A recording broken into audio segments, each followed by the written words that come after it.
안녕하세요. 정보가 세상을 바꾼다 인포뱅크입니다. 이번에 전해드릴 내용은 퀄컴, 삼성과 빅딜, 삼성 3나노 2세대 고객 확보 소식에 대해서 한번 알아보도록 하겠습니다. 여러분의 구독, 좋아요, 그리고 필요하시면 알람 설정까지 부탁드리겠습니다. 지금 퀄컴과 삼성에서 동시에 소식이 나왔습니다. 삼성전자는 3나노 GAA 2세대 고객 확보를 성공했다는 소식과 퀄컴이 삼성전자와 전략적 파트너십을 강화한다는 내용이죠. 이는 삼성과 퀄컴 간에 모종 간의 빅딜이 있었음을 우리가 알 수 있습니다. 특별히 여러 가지 이야기가 나와 있었는데 지금 현재 이 이후 버전인 갤럭시 S23에 대한 내용이 조금 나와 있어서 그것에 대한 언급 그리고 여러 가지 내용 한번 분석해서 여러분들에게 알려드리도록 하겠습니다.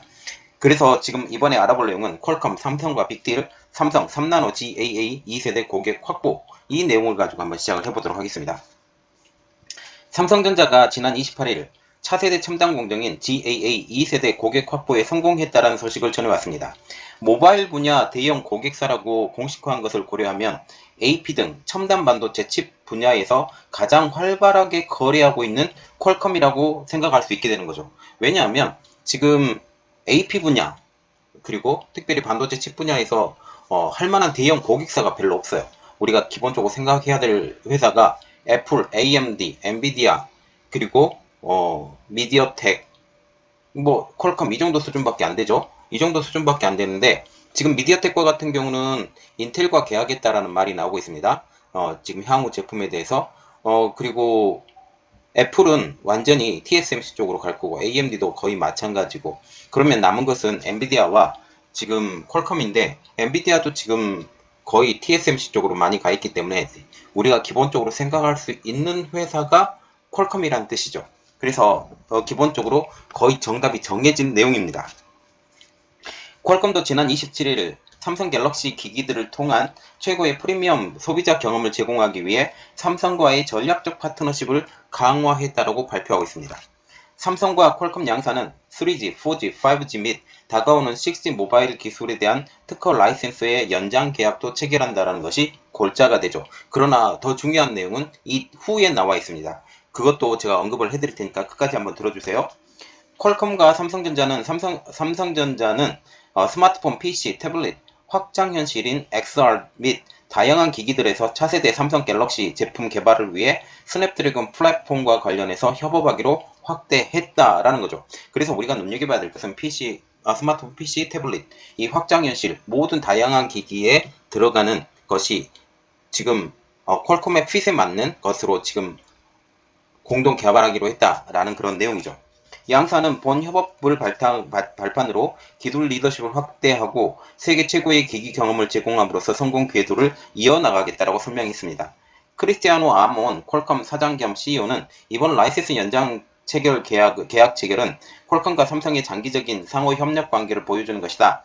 양사는 지난 20년간 지속된 견고한 파트너십을 바탕으로 어깨를 선도했다라고 하면서 세계적으로 더 많은 삼성의 프리미엄 단말기를 지원하는 것이 목표로 스냅드래곤과 플랫폼 기반의 혁신 기술 및 제품 개발을 위한 전략적 파트너십을 확대하게 됐다라고 보이고 있는데 여기서 이거죠. 삼성의 프리미엄 단말기를 지원하는 것 더 많이 여기에 함정이 있습니다. 이 말은 또 다른 이야기가 조금 더 있기 때문에 한번 거기까지 들어보고 여러분들과 같이 이야기를 해보겠습니다.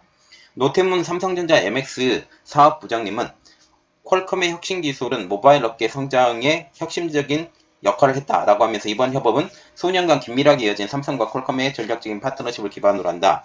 퀄컴과 함께 차세대 삼성 갤럭시 단말기 개발을 위해 모바일 업계와 이용자 경험 강화를 주력하겠다라고 말을 했습니다.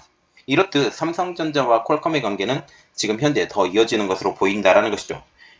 지금 크리스티아노 아몬 퀄컴 CEO는 28일 날 지금 이 내용부터가 중요합니다. CNBC와의 인터뷰에서 삼성전자와의 계약은 IoT 매출을 제외하고 보면 이번 분기에서 가장 중요한 일이라고 말했습니다. 특별히 퀄컴은 삼성전자의 전략적 협력 강화를 목적으로 특허 라이센스 연장 계약을 체결했다고 이날 밝혔죠. 이와 관련돼서 크리스티아노 아몬 CEO는 라이센스 매출 흐름에 엄청난 안정성을 제공하는 계약이라고 하면서 이번 장기 계약을 평가를 했습니다. 또한 이번 계약을 라이센스 계약 갱신의 기준으로 활용할 수 있다로까지 언급을 했죠. 또한 여기서 중요한 내용은 퀄컴이 삼성전자 갤럭시 S 시리즈에 대해서도 언급을 한 부분도 있는데요. 갤럭시 S22 시리즈에는 70% 정도 비중이었던 퀄컴의 칩이 갤럭시 S23에서는 비중을 더 키울 것이라고 크리스티아노 아몬 CEO는 기대한다 라고 언급한 점입니다. 자, 우리가 행간을 조금 읽어봐야 되는데 갤럭시 S22 시리즈의 70% 비중 이 비중을 봤는데 지금 어떻게 돼요? 23에는 더 많은 비중을 키울 것. 그러면 70%보다 더 커지면 한 90%, 100%까지 갈 수 있다라는 말이 나오고 있죠. 이는 요즘 나오는 소식인 삼성의 갤럭시 S 시리즈의 차기작인 S23 시리즈에 엑시노스가 빠진다라는 소식과 일맥상통합니다. 유명한 정보기술 전문가인 고밍지 대만 TF 인터내셔널 증권 연구원이 최근 자신의 트위터에 갤럭시 S23 시리즈에서 70%의 비중이었던 퀄컴이 S23에서는 유일한 공급업체가 될 가능성이 높다라고 언급했던 점과 거의 매치가 되는 거죠. 여기에서도 갤럭시 S22 시리즈의 70%였던 퀄컴 여기 그리고 크리스티아노 아몬 회장이 말했던 것도 갤럭시 S22 시리즈의 70%였던 비중이 이 갤럭시 23에서는 더 비중을 키울 것. 그래서 지금 갤럭시 S23와 같은 경우는 차기 제품이잖아요. 차기 제품에 들어갈 수 있는 그 어플리케이션 프로세스는 퀄컴의 스냅드래곤 8회 2 시리즈가 될 것 같고 거의 원타임으로 될 것 같습니다. 그 only one이 될 것 같고 지금 엑시노스의 후기 버전이 만약 나오게 된다면 그 비중은 더 줄어들 것이라고 볼 수가 있게 되는 거죠. 그는 또 삼성전자 4나노 공정에서 만든 엑시노스 2300이 스냅드래곤 차기 제품과 경쟁이 되지 않기 때문에 갤럭시 S23는 이를 채택하지 않을 것이라고 그의 트위터에도 올렸었죠. 이를 통해 삼성은 퀄컴이라는 팹리스를 3나노 2세대의 고객으로 올리는 것처럼 보입니다. 결국은 지금 대형 고객사를 얻었다라고 지금 얘기를 하고 있는데 그 대형 고객사가 결국은 퀄컴이 되는 그림이 되는 것이죠. 지금 28일 2분기 실적 컨퍼런스 콜에서 삼성전자는 3나노 GAA 2세대 공정은 2024년 양산을 목표로 계획대로 진행하고 있다라고 밝히고 있는데 여기서 또한 눈여겨봐야 될 내용이 삼성전자의 3나노 2세대 양산 시점입니다. 이전 로드맵에서 보면 2023년에 2세대 제품이 나오겠다라고 설명했었는데 이번에 로드맵을 다시 발표하면서 2024년에 출시된다. 라고 지금 얘기를 하면서 이 출시 시기가 1년가량 더 늦어진 것을 우리가 확인할 수 있죠. 이렇게 되면 지금 그렇게 해도 GAA 제품이기 때문에 지금 삼성전자의 제품이 TSMC를 능가할 가능성이 더 높습니다. 이렇게 되면 삼성전자는 3나노 GAA 1세대 제품을 출하하면서 고객사를 확보했던 것처럼 2세대 고객사까지 확보한 것으로 3나노 파운드리가 연착륙할 수 있게 만든다라는 거죠. 삼성 입장으로서도 퀄컴을 꼭 잡아야 되는 입장이 2세대 제품을 주문할 회사가 거의 없다라는 사실이죠. 대형 회사들밖에 없고 지금 겨우 남아봤자 디멘시티를 만들고 있는 미디어텍은 이미 인텔로 간 상황이기 때문에 이런 인텔하고 TSMC하고 쪼개져서 나가는 상황이기 때문에 거의 가능성이 없죠. AMD 거의 가능성이 한 반도 안 돼요. 반도 안 되고 결국 남은 회사는 엔비디아하고 IBM이 조금 있긴 하지만 IBM의 물량은 거의 극소수에 불과합니다. 지금 IBM과 같은 경우는 2나노 제품을 만들었다고 얘기를 하지만 지금 일본에서 2나노 제품을 미국에서 끌어준다라고 얘기를 했기 때문에 여기에 지금 IBM이 같이 들어간다라는 말까지 나오기 때문에 IBM은 조금 힘들 것이다 라는 그런 측면도 좀 남아있고 또 그렇게 되면 지금 할 수 있는 회사가 겨우 엔비디아, 퀄컴인데 퀄컴이라도 꽉 잡아야죠. 퀄컴 꽉 잡아서 차세대 제품을 TSMC에 넘기지 않고 삼성전자로 만들면서 이 이유를 가지고 자기의 기술력을 뽐내야 되기 때문에 이것은 반드시 필요한 상황이 되는 것이죠. 그러면서 이번 3나노 2세대 대형 고객사 즉 퀄컴을 확보함으로써 3나노에 대한 연착륙의 기대감이 높아지는 것입니다. 여기에 2023년 하반기부터는 지금 펠리클을 적용하기로 했거든요. 이미 나온 기성 제품인 ASML에서 나오는 펠리클을 먼저 적용하기 때문에 수율에 대한 걱정도 사라집니다.